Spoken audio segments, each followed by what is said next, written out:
So, I welcome you all for a lecture session on mechanics of materials for third semester mechanical engineering. So, today we will see module 3 shear force and bending moment diagram. In this shear force and bending moment diagram, we have seen the theory part of that, like what are the types of beams we have, what is the definition of a beam, what are the types of loads that are acting on a beam. So, the first type of a beam that we have seen in our theories part is a cantilevered beam. A cantilevered beam is one which is fixed at one end and it is free at the other end, which is fixed at one end and the free at the other end. There will be a span length of the beam. Span length means it is the length of the beam which we have considered. So, we have some case studies in the shear force and bending moment diagrams, like cantilevered beam subjected to all the varieties of the loads. Like we saw three types of loads: point load, uniformly distributed load and uniformly varying load. Now, we will take up a cantilevered beam and a first type of a load. The first variety of a load that we have seen is point load, and how the beam is going to behave for this point load and for cantilevered condition. So, how we are going to determine the shear force and bending moment in general will be seen in these case studies. On the same way, we will study the cantilevered beam for subjected to point load, subjected to uniformly distributed load, subjected to uniformly varying load. So, we will see three case studies for a cantilevered condition, cantilevered beam condition, and three case studies for a simply supported beam condition. So, these case studies will give you an idea how we are going to solve the problem when we will be dealing the problems. Okay. Shall we start now? Fine. We have considered a cantilevered beam. A cantilevered beam is one which is fixed at one end and free at the other end. Here I have considered a beam AB which is fixed at end A, and free at the end B. The length of the beam chosen is L. It is subjected to an external load, that is point load at the free end, which is applied with a point load of the magnitude W at the free end. So, this is what our beam looks like. This is what a cantilevered beam when subjected to a point load looks like. So, we are supposed to explain this diagram first when we are starting this case study. So, the explanation goes like this: consider a cantilevered beam, or consider a beam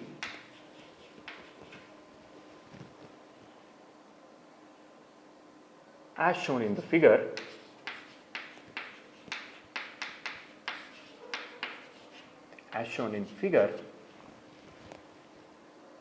Subjected to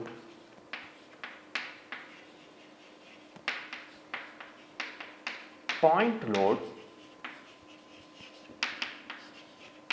W at the free end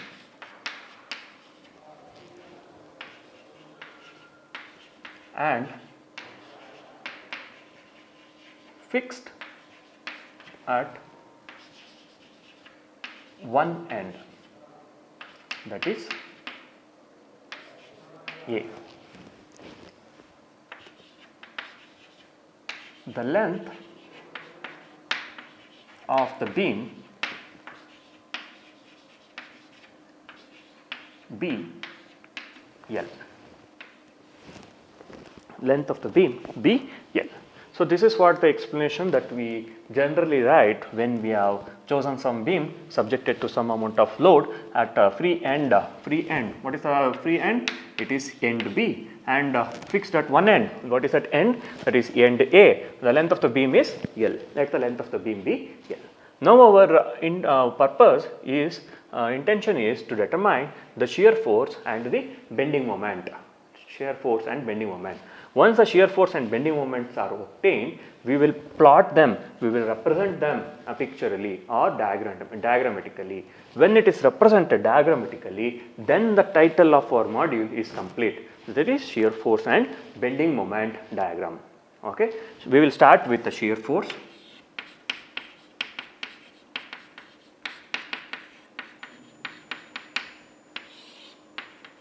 we'll start with the shear force.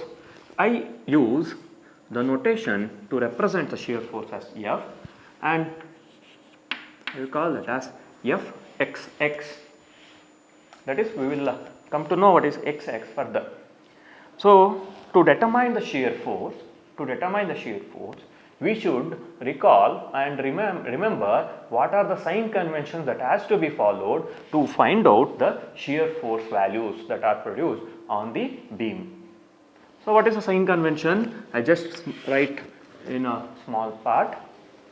We have a section.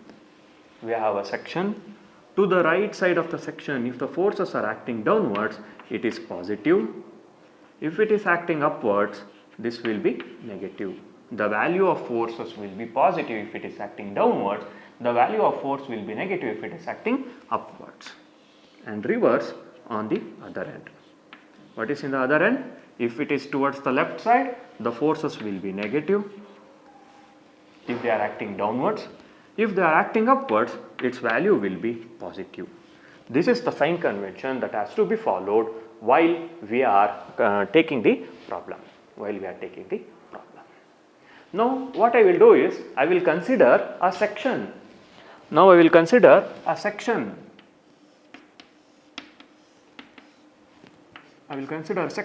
XX. Consider a section XX which is at a distance x from the free end.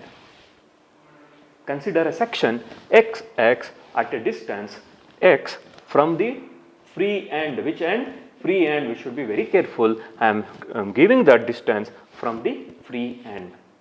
Now, that is the reason why I have given the shear force value as denoted shear force as Fxx. The meaning of this is shear force at section XX. Now, shear force at section XX equals we have a section. To the right side of the section, observe, do we have a force acting downwards or upwards? We have a force acting downwards. And what is the magnitude of the force or the load? W. Is it positive or negative? It should be positive according to our sign conventions. So, this is the sign convention what we are supposed to follow. To the right side of the section, if the forces are acting downwards, it is positive. If it is acting upwards, it will be negative. The shear force at section XX is W. Now, look at this value of W. Is that a constant or a variable? Obviously, it is a constant value because it is not a product of any variable, or any variable in the sense it is not a product of any value of x. So, as I move from this point, what is the value of x at the free end? If I shift this section over here at point B, the value of x is 0. Does this position of the section will influence the value of W? No. I will take this section to point A. Will that influence the shear force? No. Since that does not influence the value of shear force, whether at point A or at point B, we can call this as a constant value. Therefore, shear force at point A and shear force at point B is W. Shear force at point A and shear force at point B is W. Okay, we are done with the shear force. Now, shall we move on to bending moment?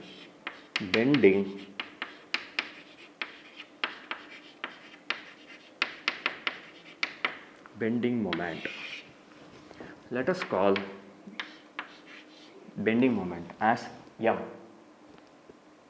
Now, what is a moment? Moment means it is force into the perpendicular distance. If the force is acting here and I am considering the moment with respect to this point, this force into this span length or into the length about which I am considering the moment will give us the moment. So, force into the perpendicular distance gives us the moment. Now we have considered a section XX which is at a distance x from the free end. Now let us take the moment about section XX. So the moment notation will now change to mxx. Why it has changed to mxx? Because we are taking the moment about the section xx.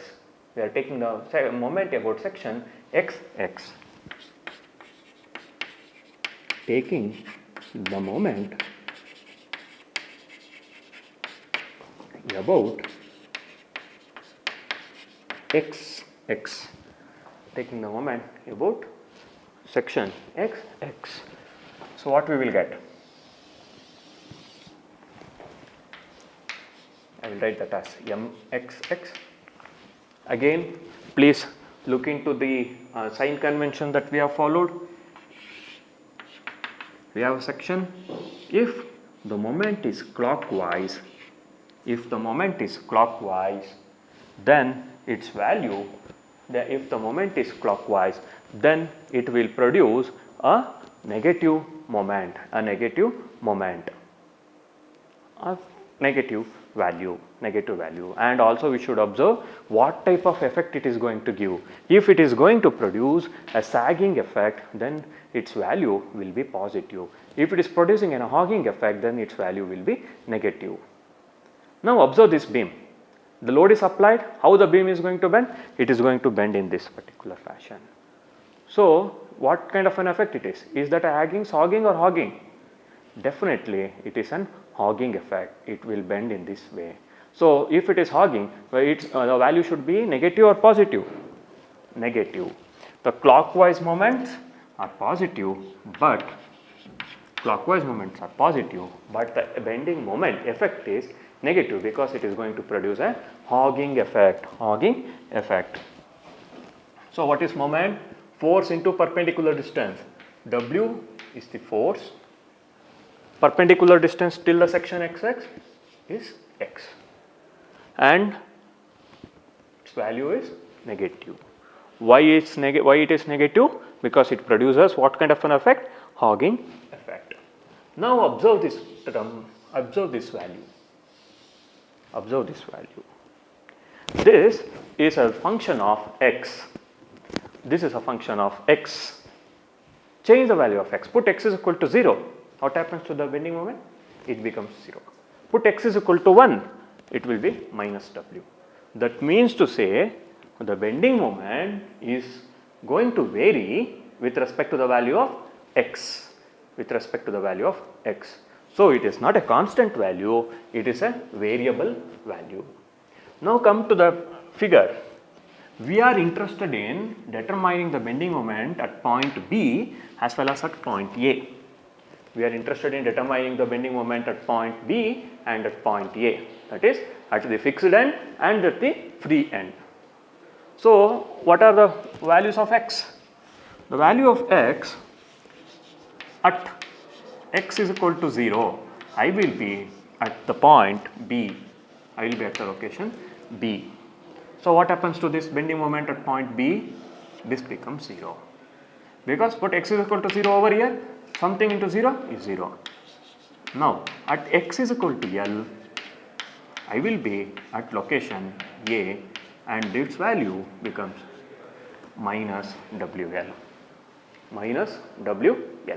So this is what the determination of shear force and bending moment for a cantilevered beam when it is subjected to what type of load?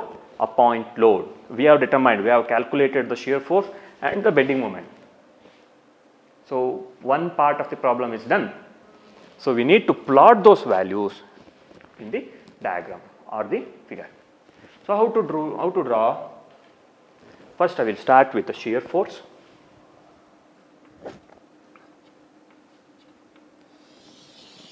Let this be the reference line. This is point A and point B. What is the shear force at point B? W. What is the shear force at point A? W. Is that positive or negative value? It is a positive value. And it's a constant value too. Not only it is constant, it also positive. So it is a positive value. FA equals W, FB equals W. This is the region where the shear force is concentrated, and this portion represents the shear force acting on a cantilevered beam, Now let us see how the bending moment is going to be shown. I will take a reference line, again point A, point B.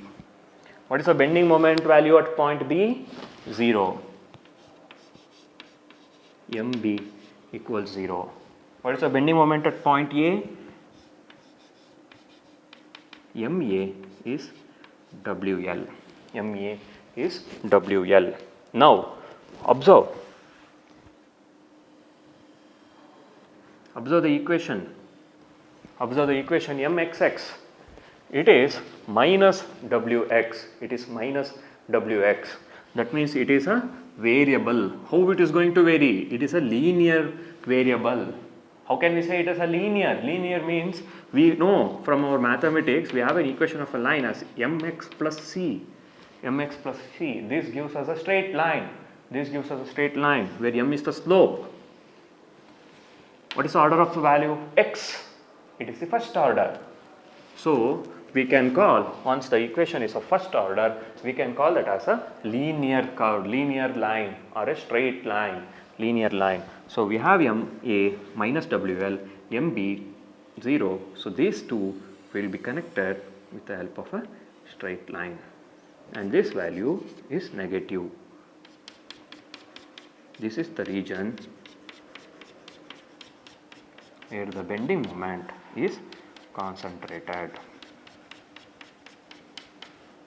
Bending moment is concentrated.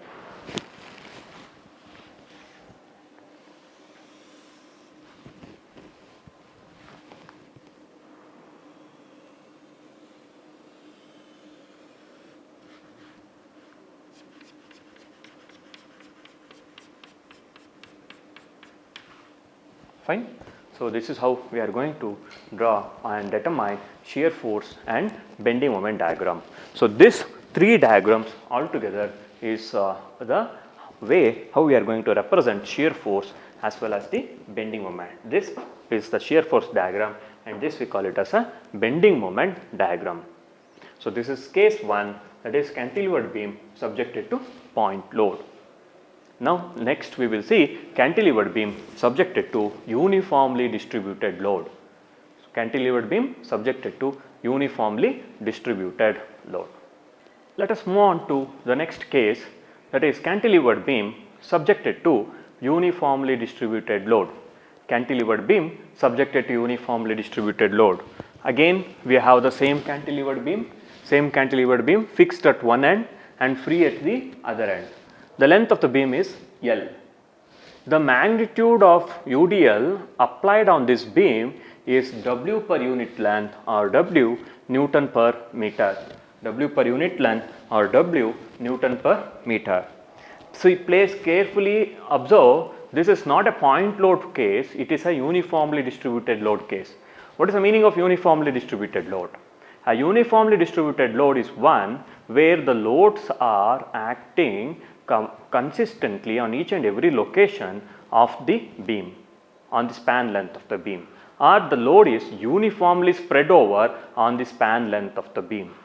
So the load W, which is in Newton, is spread over the entire length, that is spread per length of the beam, That is the reason why we have W per unit length, So in our problems or in these scenarios, what we should do is we should convert this UDL into a point load. So that it is convenient for us to solve the problem. So how to convert this UDL? The unit of UDL is Newton per meter. I want the load in terms of Newton. So what is the thing that needs to be eliminated? I need to eliminate the denominator, that is meters. So how this can be done? This can be done only by multiplying the numerator with the length or by the meters. So meter get cancels and I will be left out with the Newton, that is the unit of load. Now once it is said, the UDL should be multiplied with the span length on which it is spread over. If we take this problem, the UDL is acting on a span length of L, If I multiply W with L, it will become WL, and this intensity or this magnitude of load WL will be acting at the mid span of this beam, This is the condition, or this is the case for an uniformly distributed load. Observe the diagram. I have considered a section XX, which is at a distance x from the free end B, which is at a distance free end B, for our problem to solve. We have made the problem simpler now. Instead of considering the entire length of the beam, we have taken only a small portion of the beam. That small portion of the beam is x. Now our focus is only for a span length of x. So the UDL is acting for a span length of x. I want to convert this UDL into a point load. So what is the length I should multiply now, where I have considered a span length of x alone? It should be multiplied with the length x. And where it will be acting? It will be acting at the mid span of x. That means this UDL will be acting over here, and that magnitude will become Wx, and this will be at a distance x by 2,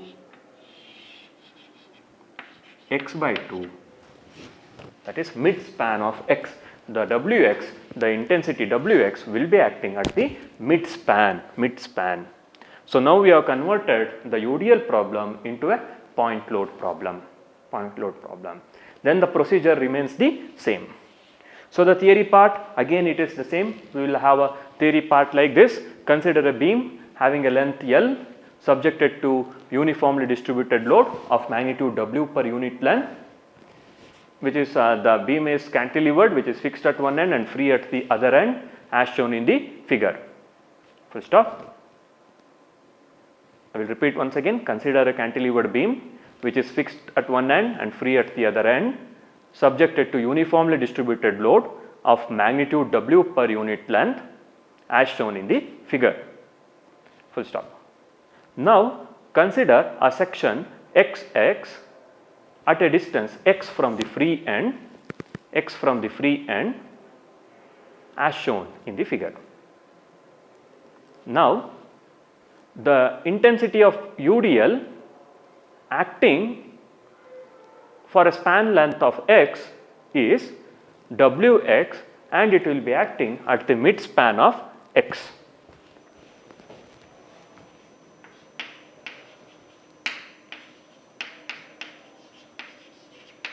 UDL means uniformly distributed load.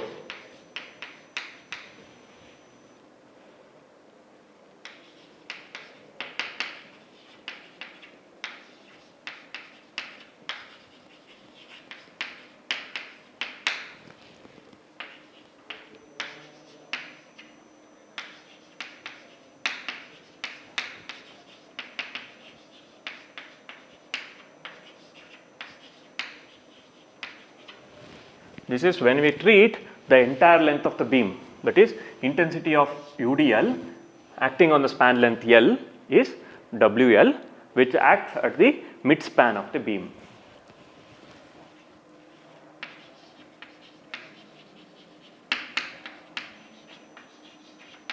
Intensity of UDL acting on span length x is Wx, and this acts at midspan of x. Midspan of x.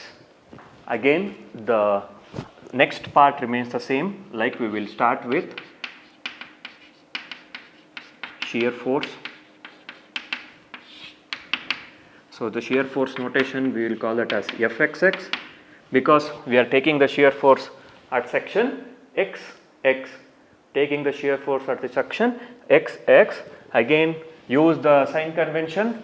To the right side of the section, if the forces are acting downwards, it is positive, and the force that we have is W into x. W into x. Now observe, is this a function of x? As I vary the value of x, can we get different values of shear force? Yes. If I put the value of x is equal to 0, I will be at free end, and the shear force is 0. And if I put the value of x is equal to L, I will be at point A, that is at the fixed end, and the shear force will be WL. Let us find out now. At x is equal to 0, Fxx we will be at location point B, and this value will become 0. At x is equal to L, this value Fa, we will be at location A, and the value will be W into L. So these are the shear forces acting on the beam. Shear forces acting on the beam when it is subjected to UDL. Now let us go to bending moment.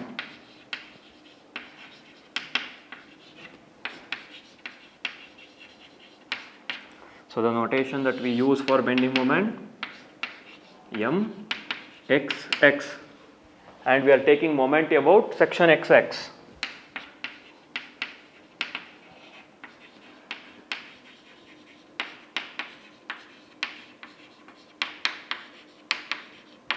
Section XX. So what is a moment? Force into the perpendicular distance. So what is the force we have? Wx. And what is the perpendicular distance from the point of application of force to the section? It is x by 2. We have a force here, and the distance from this point to the section xx is x by 2, and it is a clockwise moment. Clockwise moment is positive, but the effect is hogging, and if the effect is hogging, it will be a negative value. W x is the force, and what the perpendicular distance is x by 2, and the entire value is negative. So this we get it as minus W